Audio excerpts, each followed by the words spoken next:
Although I'm not the first to throw myself over any artsy game, I know the feeling when every now and then you come across a title that hits the nail on the head with such overwhelming strength that it leaves you emotionally charged for several days after finishing it, which was definitely the case this time around.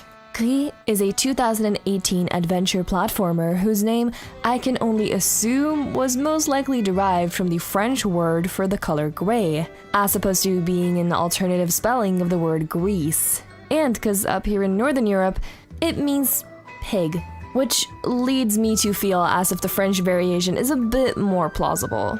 It was created by Studio Nomada and features art by Conrad Rosette and a soundtrack by Berlinist. Did I say any of those names correctly? Probably not. Moving on. Your objective in this game is very simple. It is to bring color back to an otherwise gray world. And you do this by exploring the world and collecting little shining orbs, by solving platforming puzzles so that you can proceed to the next area, which also means finding a new set of colors to fill the world with. As far as story goes, I can't tell you what the game is about, other than the fact that you control a girl on a journey to bring color back to her world. Of course, I could, technically speaking, tell you why I find myself crying at the end of it, but I would much rather you went through the game yourself. The game has no dialogue and no story presented in text form either.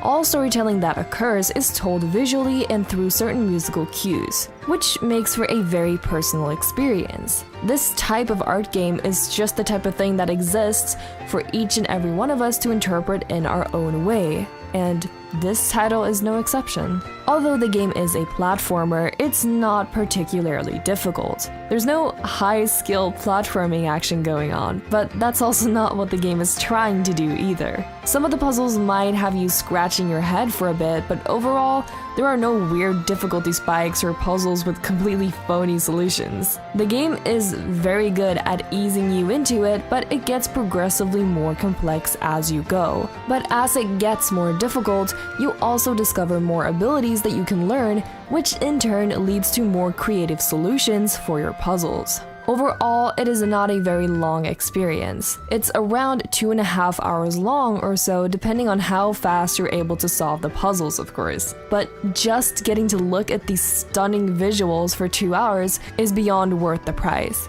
Because I would definitely go as far as to say that this is one of the most visually impressive titles I've ever had the joy of playing. You can pause the game on any frame and it looks like a piece of art no matter what. Everything from the color palette to the fluidity of the animation and the music makes it feel like a 2-hour-long dream sequence.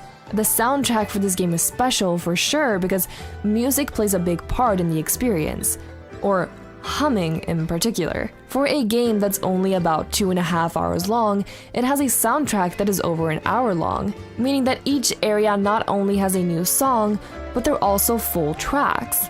There's no way I can't be impressed by a soundtrack that can seamlessly weave together 2 songs where it feels like I'm peacefully floating in one of them and then drowning in the next one. It sounds like a cozy indie movie married Interstellar and had a baby. It's hard to criticize a title like this because the only way you're not going to enjoy yourself is if art games are not something that you personally enjoy. Which isn't a flaw that's fair to hold against the game, as that would be a matter of your taste. But if you are someone who does enjoy art games, you will not be disappointed. I would even go as far as to recommend this title even if you're normally not someone who would go for games like this, just because the music and the visuals are so amazing. The reason I really wanted to make a short review on this is because I would really hate for a title like this to go under people's radar. So hopefully I will be able to reach some of you with this video. Thank you so much for watching.